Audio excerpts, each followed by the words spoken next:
Magandang umaga po sa atin lahat.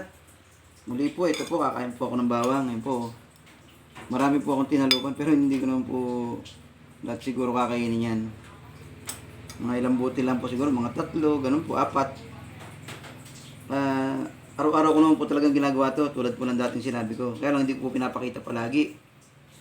Ngayon po, pamisa-misan po talaga ipapakita ko rin. Ito po, kakain na po ako. Po yung isa, malaki po yan, no? Ngayon po natin. Sabi ko nga rin po, ang bawang mahirap pong nguyain talaga. Sa bibig po, masama po yung lasa, pati po yung amoy niya. Yun po yun, totoo naman po yun lalo na pag di ka po talaga sanay. Kahit nga po lagi mo nang ginagawa Kaya po lagi po ako may nakahanda ng tubig, yan po. Pagkanguya, inom po ako ng tubig, sabay lunok.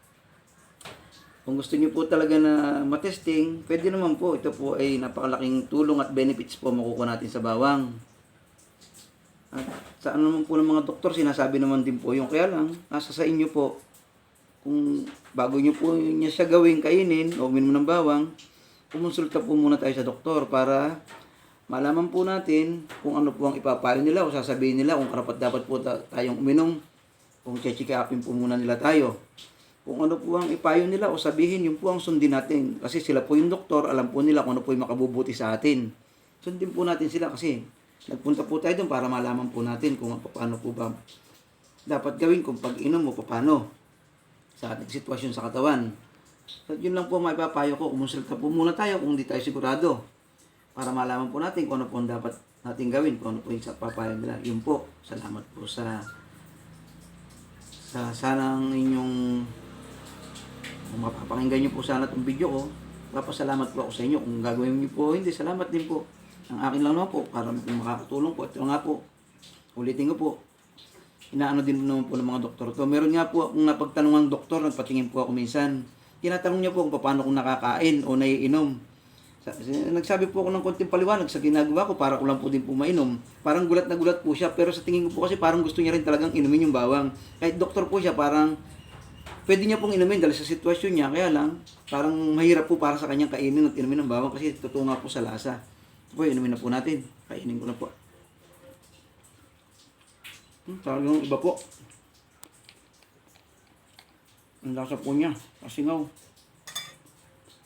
Ay po ulit. Pangalawa po. Dalawang. Mas malaki po yung pinaka-unang kunain. Ito po, pangatlo. Pang-apat po.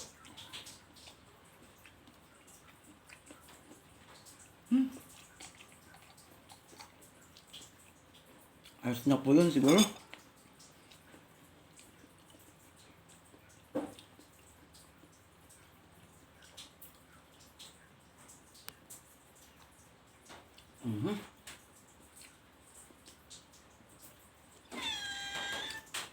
Ayun po.